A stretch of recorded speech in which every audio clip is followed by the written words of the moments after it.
Sveiki visi, taigi naujas video. Praeitą matėt, atsivežiau iš Utenos porą radijukų, tai bandau visgi šitą lempinį žiūrėti. Pradėjau iš jį krapštyti ir vis man dar čia visokie pelėšudžiai, šienai ir viskas byra visi čia visur. Tai praktiškai atsisukau apačią ir noriu išsitraukti visus vidurius vien tam, kad susitvarkyti skalę, nes kaip matėt iš to video sukinėjant nesireguliuoja dažniai. Tai yra nukritęs turbūt tas kapronas, ar kas ten toksai yra, kaip supratau nuo visų šitų dalykų. Tai tam, kad aš galėčiau, turbūt ant šitų radijų, kaip suprantu, reikia atsisukti, atsilaisvinti ir išsimti visą mechanizmą. Tai aišku, čia yra dar pora pritvirtinimų, tai nueina nuo šitos relės šiandien, kaip kolonėliai garsas matyt. Ir va čia dar nuo patefono kažkas atvesta, prilituota. Tai aš, kaip sakant, susižymėsiu, kur kas prilituota buvo. Gražiai atlituoju tas dvi vietas ir bandau tada lupti lauk šitos vidurius ir žiūrėti, kas čia yra daugiau pelių sugriaužta. Čia įdomus toks dalykas, viduj buvo kažkokie turbūt kaip popieriniai kondensatoriai ar kažkas tokio. Tai jie turbūt pelių, ar čia nuo senatvės korozija kokia, tai jie yra masiškai suėsti, taip pat ir čia apgriaužta. Nu, žodžiu, bandau išsilupti, o tada iš viršaus normaliai pažiūrėsim ir galėsit irgi vertinti, kokią šitą radijuko būklę. Na va, dabar galim tuo bandyti išlituoti. Kaip minėjau, reiks atsijungti porą vietų. Tai bandau, lituoklis liktai prišilo. Taip. Opa, vienas laidelis ir bandykim čia žiūrėti, kas čia prilituota. Nes čia tai daug. O! Viskas, vieną atsijungiau, tai užkišim čia gal nuo patefono. Ir dabar, kaip minėjau, nuo kolonėlės du laidai. Tai gerai, bandykim. Oi, kaip čia juda minkšti kontaktai. Gerai. Čia tai nežinau, kaip čia atjungsiu, nes čia kažkaip čia prilituota daug. O, ne, viskas gerai, viskas lengvai. Aš jau pergyvenau, kad man čia kažkaip sunkiai bus. Pasirodė labai daug. Nu va. Ir kolonėlė. Kaip ir viskas tam kartu atjungta. Galim bandyti lituoklį atsijungti. Šį kažkur numesiu į šoną. Ir bandykime dabar gražiai viską atsargiai kažkaip išsitraukti. Ne. Nu, liktai niekas niekur nekimba. Aha. Dar matau viršui, va, du laidai. Tai kaip dabar žinoti, kuris kairinis, kuris dešininis. Ar čia labai nėra skirtumo didelio dėl maitinimo. Nes laideliai vienodi. Tai gerai.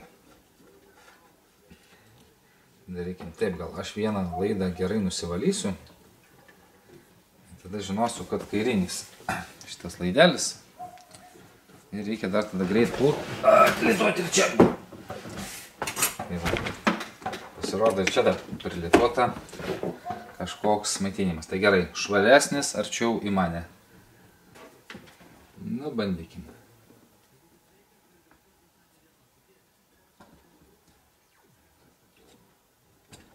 Opa, ir opa. Nu va, dabar jau turbūt būsim viską atsijungę. Iki surinkimo dar toli, reikia žiūrėti, nes jaučiu, čia reiks nemažai dalių keisti. Tai iškart reikės visų patarimų, nes aš nelabai specas, nelabai aš turiu praktikos. Nu ką, lidmetalio ant gražaus stalo užmečiau. Nieko baigam. Šoko. Nu ką, bandam traukti. Dabar jau kaip ir niekas turi nebemaišyti. Bandom žiūrėti, ką mes čia turim. O, nu įdomu. O, kažkur ten biški kabinasi, reikia lenkt gal va taip. Ten yra relė, man biški. Kaip tai, o, ne relė, o, nusišniku ratelės ir kabinasi už patefono mechanizmo. Nu gerai, bet nežinau kaip čia geriau daryti. Blemba, kaip ir, vo. Tiesiog su pirštu gerai pastumti reikėjo. Ir turėsim, va, tuoj čia matyti. O, vo. baisus viduriai. Va, dar kiek šiukšlių viduj, tai nežinau. Ten matysi turbūt. Va, dar kiek smėlio ir visų šiukšlių. O dabar keliaujam prie šito aparato. Ir aš gal net išsimsiu kamerą. Ir jums bus įdomiau. Tai va, žiūrim, ką čia turim. Va. Kaip minėjau, yra va, šitose vietose kažkokie popierium dengti, gal kondensatoriai, kas čia tokie buvo. Tai va, 1, 2, toks va vienas kažkoks senas, 4, 5 ir jie visi yra tikrai šaibom parėję. Taip pat yra šitos rėlės, nerėlės, kaip čia pavadinti, rytės, katuškės. Tai va, čia irgi pagriaužta pelių, bet lyg tai laidelį nenugriaužta. Čia irgi lyg tai ne. Tai va, ir va čia yra maitinimas. Kaip ir pats varis va šitoj vietoj matau visas tvarkoj, tik tai kardoną apgriaužia ir viskas. Nu tai čia gal galėsim kažką užkliuoti, apsaugant viršaus. Aha, ir čia va dar, o matau, užrašyta kažkokia markė. Mikofaradų. Kiek gaunasi? 0,15 mikofaradų. Tai čia į kokį, tai čia kondensatorius bus greičiausia. Bet labai įdomų klausimas, ar jie visi vienodi buvo. Bet įtarius senais laikais mėgdavo vienodų prištabeliuoti. Tai ką žinot, irgi sakykit. Taip pat va čia matau šaibom nuėjęs. Tai turbūt irgi kažkas iš tų pačių bus. Tai va, būt gerai jūsų patarimo, kas čia per kardonį ir ar jie visi vienodi. Gal kažkas, jeigu ne vienodi, turit kokią schemą ir galit padėti. Nurodą mestelt ar surašyti, kokie čia, ar į ką juos reikėtų keisti. Nes jų būklė kritiška ir nelabai čia ką gerai šifruosi. Nu tai va, Mikov 0,15 mikrofaradų, bet nei markės gerai nesimato ir jau ten irgi nugriaužta va iš to kampo, tai aš nelabai ir žiūrėsiu pilną markiruotę. Aišku, gal reikėtų paieškoti aplamai schemos internete šito dalyko. Nu ir ką, ir dabar bandome jį apsisukti ir pažiūrėsim. Čia tas šniūras. Ai va, ir tas šniūras turėtų kažkaip traukinėti, sukinėti mum visą tą rytę, bet kol kas aš nieko, kaip atrodo, išluptas radijas. Nu, supratau, čia yra siuliukas, čia kažkas nukrytė, vienu žodžiu,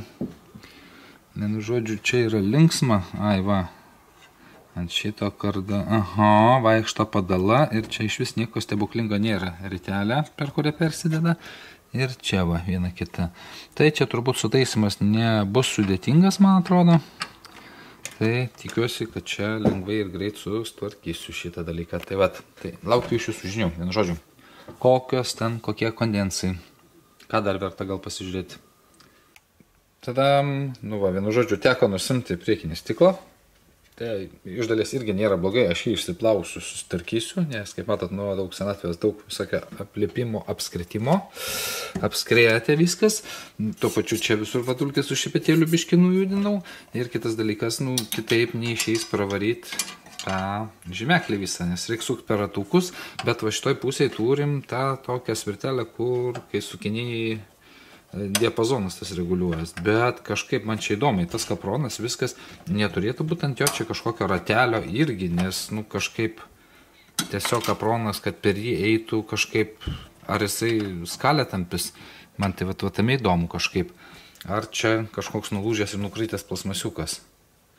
Tai vat, dar toks klausimėlis, jeigu kas tokią radiją remontavot, tai prašau, pasakykit dar kartą, radijos modelis yra Rekord Šem 8.2. Tai vat, tai man va šitą vietą dabar liko neaiški, ar man ieškot kažkokio ratelio kažkur, ar, nu nes aš netikiu, kad kapronas per metalą sukant tampysi šinai. Kažkaip man čia trūksta biškutį.